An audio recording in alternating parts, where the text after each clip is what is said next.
Te ruego que nos limpies de todo mal, de todo pecado, nos hagas aptos para estar delante de tu presencia y que tu Santo Espíritu, Señor, esté en esta iglesia, que tu Santo Espíritu, Señor, dirija todo. Te ruego la potencia de tu Santo Espíritu, Señor. Tú nos prometiste, Señor, que al que se lo pida, tú le vas a dar. Padre Santo, en el nombre de Jesús te lo agradecemos. Amén. Amén. Bueno, hermanos, feliz sábado. Le agradecemos a Dios porque nos permite estar el día de hoy nuevamente reunidos en su casa. Le agradecemos también por las bendiciones que nos otorgó a lo largo de esta semana y a lo largo de nuestra vida. Agradecidos porque hoy nos visita nuestro hermano David Brandán con su familia, con su hermana y sobrino. Son de la iglesia del centro. Deseamos que puedan sentirse a gusto y bueno, que todos podamos salir llenos del Espíritu Santo esta mañana. Para ir dando comienzo al sermón, lo vamos a hacer entonando el himno 400. Al escuchar la música, los invito a ponerse de pie y a cantar con muchísimas ganas para alabar a nuestro Dios.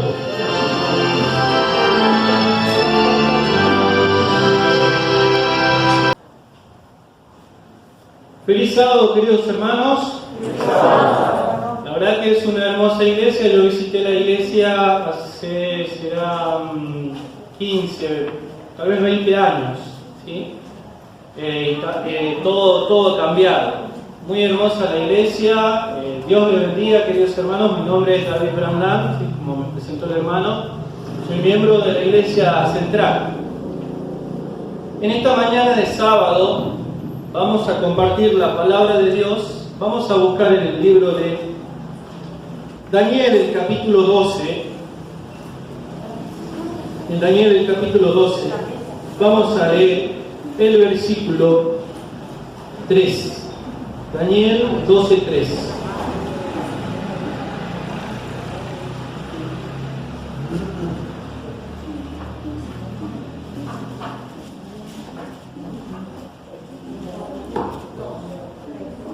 Daniel capítulo 12, versículo 3 dice así: entonces los sabios resplandecerán como el fulgor del firmamento, y los que enseñan la justicia a la multitud como las estrellas a perpetua eternidad.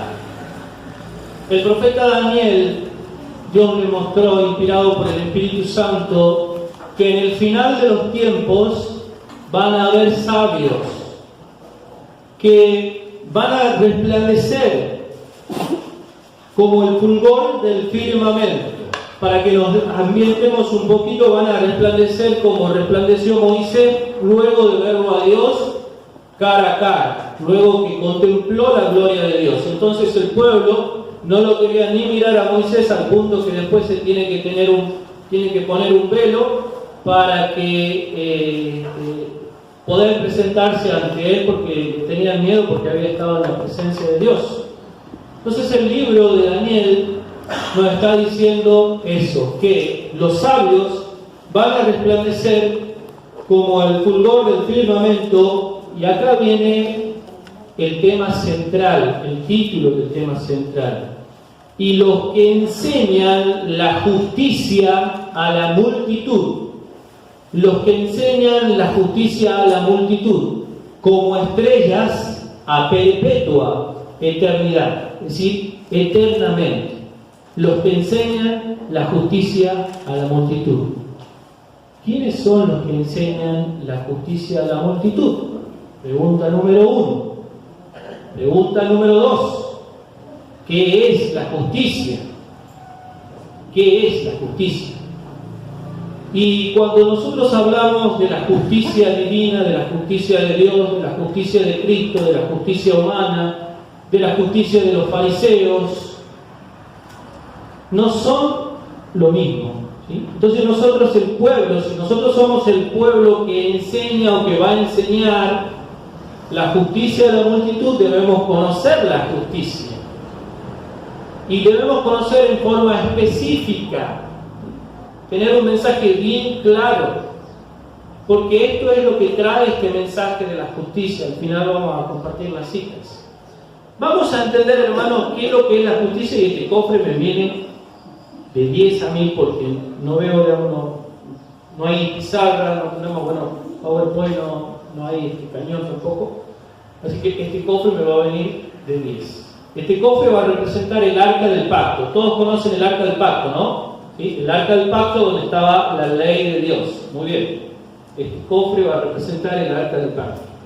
Vamos a entender qué es lo que es la justicia. Vamos a buscar en el Salmo 119, 172. Ahí nos enseña qué es lo que es la justicia. Salmo 119, 172 dice así: mi lengua canta tu palabra, porque todos tus mandamientos son justicia. ¿Qué es lo que es la justicia de Dios? ¿Cómo? Lo dice el texto, ¿sí? Todos tus mandamientos son justicia. Muy bien.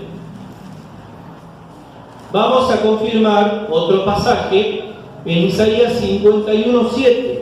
Vamos a ver en Isaías 51:7 dos textos que son muy importantes, deberíamos tenerlo marcado, anotado a estos textos.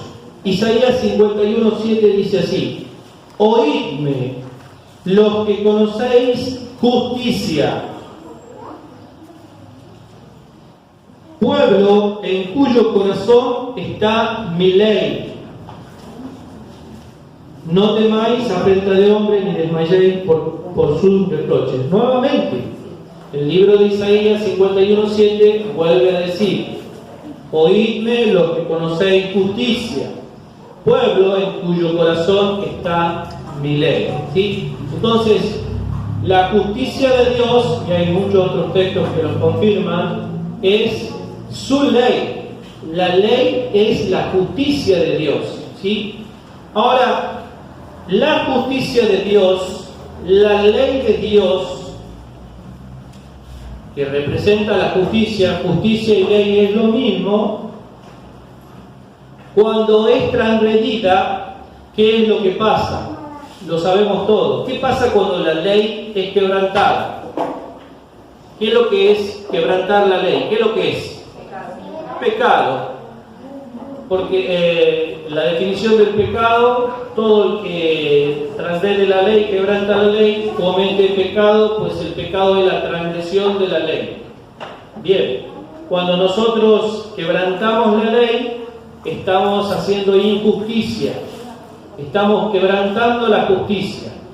Ahora, la justicia, una vez que ha sido quebrantada, demanda dos cosas. Primeramente, demandaba obediencia perfecta. La tenía Adán y Eva, ellos por naturaleza no tenían ningún problema con obedecer la ley, ellos obedecían perfectamente. La justicia demanda obediencia perfecta. Si se ha cometido un pecado, la justicia demanda la muerte del pecador. Romanos capítulo 6, el versículo 23. Porque la paga del pecado es la muerte. ¿Sí? Muy bien. La justicia demanda la muerte del pecador, la justicia demanda obediencia perfecta. Muy bien. Ahora, ¿qué es cómo resolvió Dios el problema del pecado? ¿Sí? Porque el enemigo estaba acusando. ¿No? Tu ley está diciendo que Adán y Eva tienen que morir. Ellos tienen que morir. Si vos no mueren ellos, sos un Dios injusto. Esa es la acusación del diablo. ¿Sí? Si no mueren ellos, sos un Dios injusto. ¿Qué es lo que hizo Dios? Bueno, el mismo texto de Romanos 6:23 lo dice: mas la dádiva de Dios es Cristo Jesús. ¿Sí? O sea, el regalo de Dios es Cristo Jesús. Adán y Eva tenían que haber muerto, lo dice en Génesis el capítulo 3, el versículo 17, el día que de él comieres ciertamente morirás. Ellos comieron, desobedecieron la palabra de Dios, le creyeron más, ella le creyó más al enemigo de las almas, a la serpiente, al engañador, y el engañador dijo no iban a morir, pero finalmente murieron. Pero ese día tenían que morir. No murieron, ¿por qué? Porque Dios hizo justicia en símbolos. ¿Qué es lo que hizo? Sacrificó un cordero que representaba la muerte sustituta de Cristo Jesús, y vistió a la pareja que ya estaban desnudos a causa del pecado. Entonces Dios en ese momento, ¿qué es lo que hizo? En promesa hizo justicia. ¿Cómo es esto? Para que nosotros entendamos, vamos a ir al libro de Romanos, el capítulo 3. En Romanos el capítulo 3, siempre teniendo presente que la ley es justicia, ¿sí? Y cuando la justicia es remedida, entonces la justicia demanda la muerte del pecador. En Romanos el capítulo 3, el versículo 22 dice: la justicia de Dios. Una cosa es la justicia de Dios. La justicia de Dios. La justicia de Dios por medio de Jesucristo, por la fe, para todos los que creen en Él, porque no hay diferencia. Por cuanto todos pecaron y han caído de la gloria de Dios, pero son justificados gratuitamente por su gracia mediante la redención realizada por Cristo Jesús, a quien Dios puso como medio de perdón por la fe en su sangre para demostrar su justicia, al haber pasado por alto en su paciencia los pecados pasados. Bien, ahora vamos a explicar en forma práctica cómo se hacía, cómo los sacerdotes, Dios le había indicado en el santuario terrenal, cómo hacían ellos justicia, cómo se hacía justicia. Ellos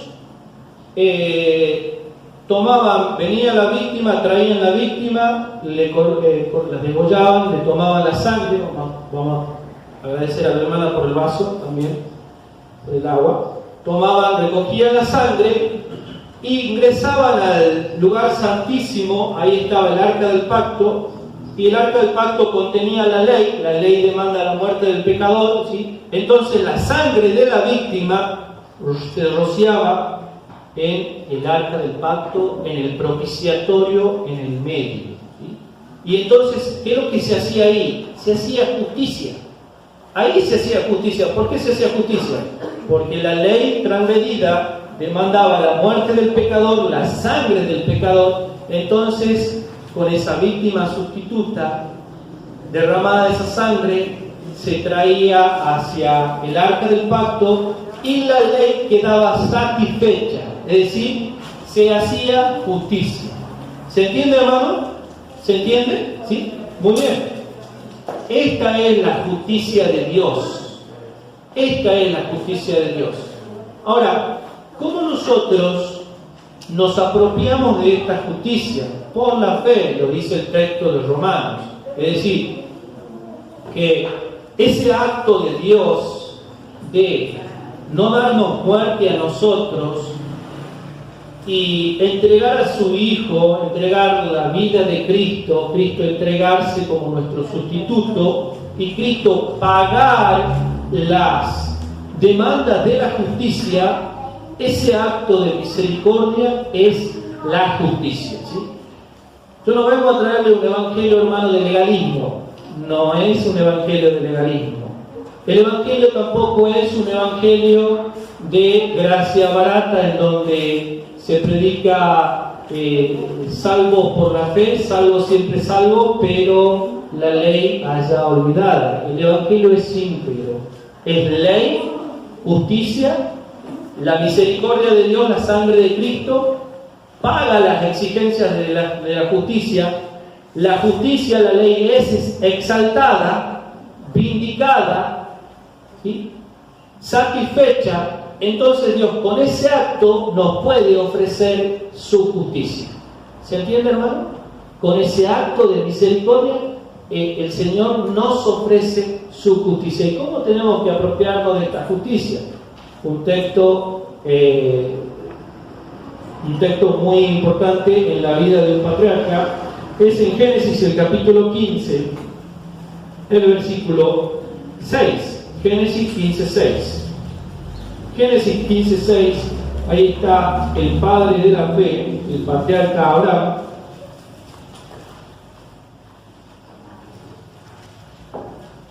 Y dice: y Abraham creyó al Señor, dice, y eso se le contó como justicia. Y Abraham creyó al Señor y eso se le contó como justicia. La diferencia en los últimos tiempos y a lo largo de toda la historia de los personajes bíblicos es la fe, ¿sí? Por medio de la fe viene todo lo demás, viene obediencia, viene y un montón, una gama de bendiciones en todo nuestro aspecto de vida, viene absolutamente todo. Le creyó Abraham a Jehová, a Dios, y eso se le contó como justicia. ¿Cuál es nuestro objetivo, hermanos? Creerle a Jehová. Cuando nosotros le creemos realmente, ahí está la diferencia. Muchos dicen, yo sí creo, pero la fe es una matemática. La fe es una matemática en donde el que cree se le cumple, y el que no cree, el que dice que cree, no va a andar en armonía con las cosas de Dios. Entonces, la fe es una matemática, es como la matemática. Ahora bien, la justicia tiene una doble cara, pero es para que nosotros lo podamos entender. Tiene una doble cara, ¿sí? Como ya mencioné al principio, la justicia demanda la muerte del pecador, ¿sí? Y Dios soluciona ese punto cuando realiza la obra de redención, en entregar a su Hijo en sacrificio, derramar su sangre, pagar las demandas de la justicia. Entonces nosotros creemos a Dios y eso se nos cuenta como justicia, ¿sí? O sea, ese hecho de que Cristo ha pagado, esa es una de las caras de la justicia de Cristo. Una vez realizado, es decir, justicia, esto se llama justicia imputada, justicia contada. Se nos cuenta como justo a nosotros, pasamos a ser justos por creer en el acto de Dios, ¿sí? Pasamos a ser justos. El creyente, una vez justificado, empieza una etapa nueva, una nueva vida, y esa etapa se llama la etapa de la santificación, ¿sí? Santificación, el proceso de santificación. La justicia imputada es lo que nos da derecho al cielo. Lo dice la sierva del Señor en el libro Fe y Obras, ¿sí? En la tapa, en las primeras hojas, está ahí un cuadrito, dice: la justicia imputada es lo que nos da derecho al cielo, ¿sí? Es decir, que nosotros, creyendo en eso, tenemos derecho al cielo. Y un derecho se lo puede reclamar. Yo quiero estar en el cielo. ¿Tengo derecho? Sí, tenés derecho. Pero ¿cómo tenés derecho? Creyendo en el Señor. Ahí tengo derecho al cielo. Tengo derecho al cielo. Ahora, ¿somos idóneos para ir al cielo? Y aquí viene la etapa, el camino del creyente. Y ahí nuestro Señor, ahí entra nuevamente nuestro Señor Jesucristo, en donde la justicia de Cristo es su vida en perfecta obediencia, ¿sí? La justicia demanda la muerte del pecador y la justicia demanda obediencia perfecta. Ahora, el pueblo de Dios, nosotros los creyentes, no tenemos justicia. ¿Por qué no tenemos justicia? O tenemos justicia, pero es una justicia que no le sirve a Dios. ¿Qué es lo que es? Cuando yo hablo de justicia, estamos hablando de obediencia también. Obediencia perfecta a la ley. ¿Podemos obedecer a la ley perfectamente? Y muchos van a decir, van a responder, yo también en algún momento respondí, estoy tratando, estoy en la lucha. Algunas veces sí, otras veces no. ¿Le sirve eso a Dios? No le sirve. ¿Cuánto tiempo viene el pueblo de Dios con ese estancamiento? ¿Por qué? Porque no se comprendió la justicia. No se comprendió la justicia de Cristo. Entonces, estoy luchando, estoy en la lucha. Algunas veces sí, pero luego caigo. No. La justicia demanda obediencia perfecta y el único que desarrolló obediencia perfecta es nuestro Señor Jesucristo. ¿Qué es lo que tenemos que hacer? Pedirle esa justicia, y esta es la parte de justicia impartida, la otra cara de la justicia. La obediencia perfecta de Cristo. Él desarrolló una vida de obediencia perfecta. Y esa vida de obediencia perfecta es la que acepta a Dios. La justicia de los fariseos Dios no la acepta. Los fariseos tenían un alto grado de justicia humana, ¿sí? En donde ellos juzgaban y condenaban a aquellos que no andaban conforme a la ley, ¿sí? Entonces, pero esa justicia a Dios no le sirve. No le sirve esa justicia, es decir, esa obediencia que ellos pretendían. Entonces, la justicia que le sirve a Dios es la justicia de Cristo, es decir, la obediencia perfecta de Cristo. Muy bien. Nosotros tenemos que demandar esa obediencia perfecta y nos va a ayudar mucho, hermanos, el comprender el tema de los pactos, ¿sí? El tema de los pactos no es el tema ahora, sino el tema es la justicia. El tema de los pactos es necesario comprenderlo. El tema de la vida de la santificación, de la justicia de Dios, también es muy necesario comprenderlo. En el tema de los pactos, nosotros somos predicadores del viejo pacto, para que más o menos se ambienten. ¿Qué es lo que es ser predicadores del viejo pacto? Predicadores del viejo pacto es decir, creemos en Cristo que Él nos salva, pero ahora nosotros tenemos que hacer una vida de obediencia. Como el pueblo de Israel. El pueblo de Israel se equivocó y dijo, Dios le presenta su pacto, que lo único que ellos tenían que haber hecho es creerle a Dios en sus promesas que Él iba a hacer que cumpla la ley. Y el pueblo se aventuró a decir, nosotros obedeceremos todo lo que Dios demanda. ¿Lograron obedecer? No. Fracasaron a los 8 días. Entonces, nosotros hemos trasminado, estamos trasminados desde los estudios bíblicos básicos, hacemos un evangelio del viejo pacto, es decir, salvación en Cristo Jesús, pero ahora en obediencia humana, obediencia tuya. Entonces ustedes van a escuchar a los predicadores, cuando obedezcamos la ley, tienen que obedecer, hay que guardar el sábado, hay que guardar la ley. Y esto es un mensaje en lenguaje equivocado. ¿Por qué? Porque terminamos predicando el viejo pacto. El nuevo pacto es totalmente distinto. ¿Por qué? Porque en el nuevo pacto dice nuestro Dios que Él va a hacer la obra.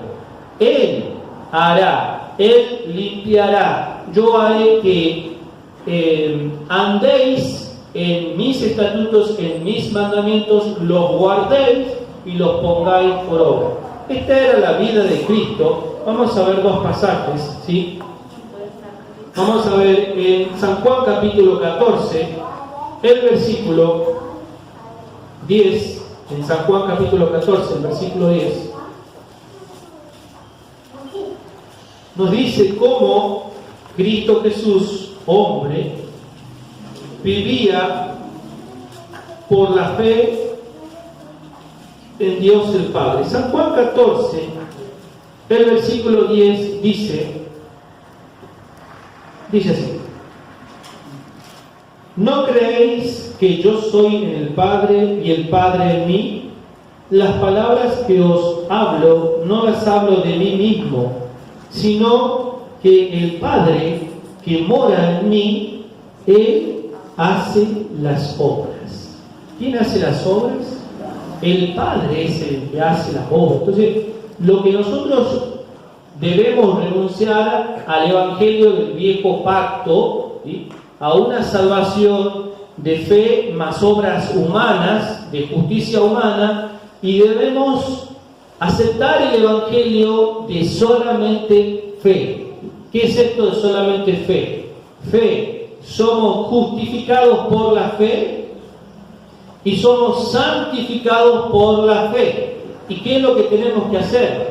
Permitirle a Dios, dejarle a Dios que Él haga las obras. Entonces, cuando nosotros le permitimos a Dios que Él haga las obras, es totalmente distinto.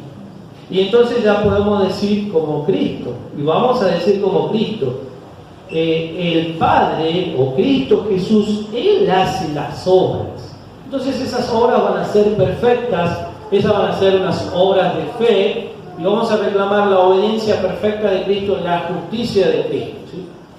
Muy bien, hay otros pasajes también con respecto a la mirada de Jesucristo, pero no nos vamos a detener en esta oportunidad.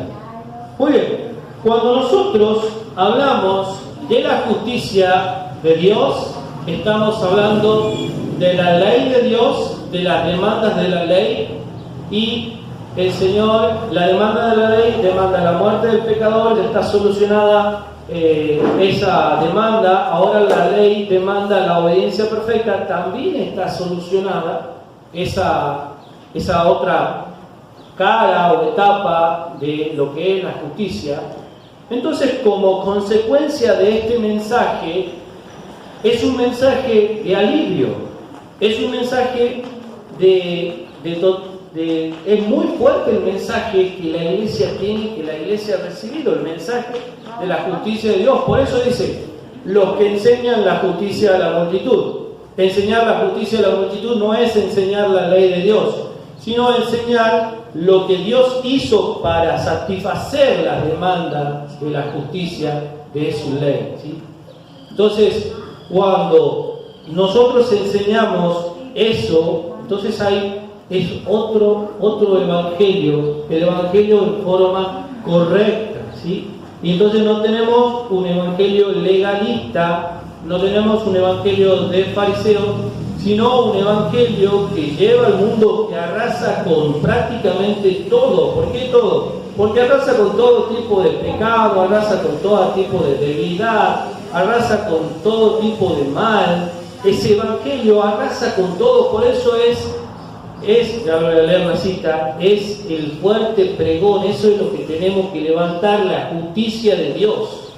Entonces, cuando los hermanos, los miembros de la iglesia de San José, cada uno en su individualidad, empiecen a levantar la justicia de Cristo, empiecen a enseñarle la justicia a la multitud, van a resplandecer como estrellas a perpetua eternidad. Tienen que vivirlo, obviamente, para poder transmitir hay que vivir el mensaje, y vivir el mensaje es dejarle que Dios haga la obra. Vamos a ver unos pasajes más ahí en Mateo, el capítulo 5. Tenemos varios pasajes, y tal vez tantos pasajes hay sobre este tema, y no nos va a dar el tiempo, pero vamos a hacer, para que se entienda, vamos a ver Mateo el capítulo 5, el versículo dice 20, ya más o menos yo le estuve hablando. En Mateo 5:20 dice: porque os digo que si vuestra justicia, es decir, nuestra obediencia a la ley de Dios, no es mayor que la de los escribas y fariseos, no entraréis en el reino de los cielos. Si nuestra justicia no es mayor que la de los escribas y fariseos, no entraréis en el reino de los cielos. ¿Qué justicia es mayor que la de los escribas y fariseos? Es decir, personas que eran impecables, eran correctos, eran personas cultas, eran personas prácticamente perfectas, se mostraban una santidad totalmente perfecta, pero en su interior, dice Cristo, estaban podridos, ¿sí? Entonces, pero en apariencia ellos tenían una justicia muy alta, muy elevada. Para que nosotros tengamos una justicia mayor que la de los escribas y fariseos, esa justicia es la justicia de nuestro Señor Jesucristo. Aferrándonos a esa justicia, nosotros tenemos una justicia mayor que la de los escribas y fariseos. Entonces, hermano, cuando en la palabra de Dios nos dice, por ejemplo aquí en el mismo Mateo, el capítulo 5, el versículo 6 nos dice: bienaventurados los que tienen hambre y sed de justicia, porque ellos serán saciados. Hambre y sed de ser justificados, hambre y sed de vivir una obediencia perfecta que no la tenemos, la tiene Cristo y nosotros tenemos que aferrarnos a Él. Luego, por ejemplo, dice en el versículo 10: bienaventurados los que padecen persecución por causa de la justicia, porque de ellos es el reino de Dios. ¿Por qué van a sufrir persecución? Porque enseñan la justicia a la multitud, porque hacen una vida en obediencia perfecta a la ley de Dios por medio de Cristo, no por sus obras. Entonces, como consecuencia, viene la persecución.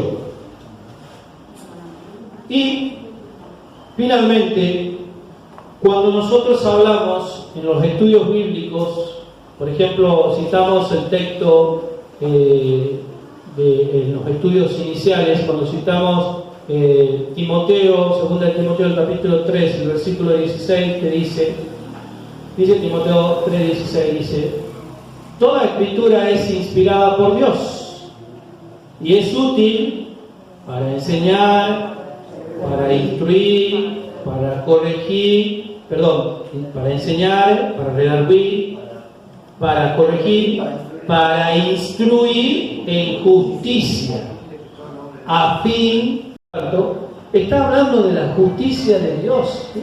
Y el pueblo de Dios tiene que ser un perfecto expositor, predicador de la justicia de Dios. Esa justicia que no es solamente la ley muerta, la letra de la ley es muerta, sino la justicia que es la sangre de Cristo que pagó las demandas de la justicia. Eso es lo que los hermanos evangélicos no comprenden y nosotros tenemos que levantar, tenemos que exaltar. Termino, hermanos, con una cita del Espíritu de Profecía. Dice: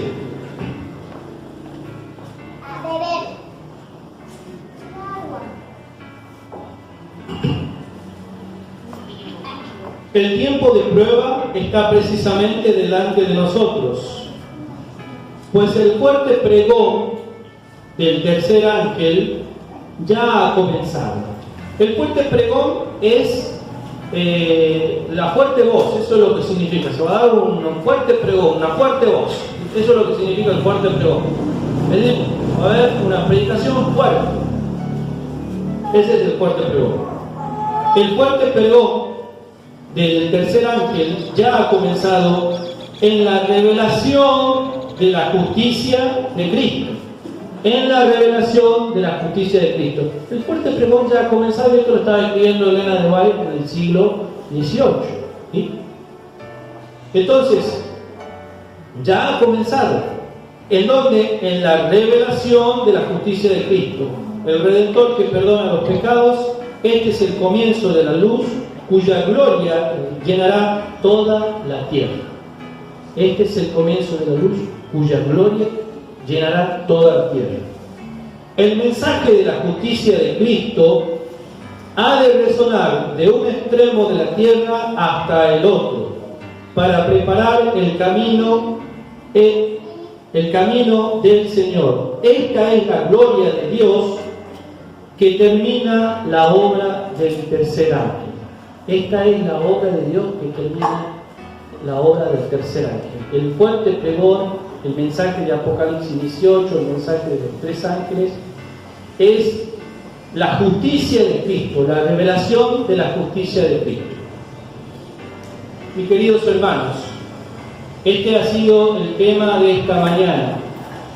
Es mi deseo que como pueblo, como iglesia local, cada uno levante la bandera de la justicia de Cristo, ¿sí? Para que, no por la recompensa, sino porque teniendo un mensaje tan grande, tan potente, dice el Señor, no se enciende una luz y se la pone debajo de la mesa. Tenemos que levantarla arriba. El mensaje de la justicia de Cristo, la revelación de la justicia de Cristo. Es mi deseo, si han comprendido este mensaje, que cada uno de ustedes, niños, jóvenes, adultos, ancianos, puedan levantar el mensaje de la justicia de Cristo para finalmente terminar la obra que se nos encomendó de llevar el mensaje de salvación a todo el mundo. Que Dios les bendiga, hermanos. Agradecemos a Dios por el mensaje esta mañana.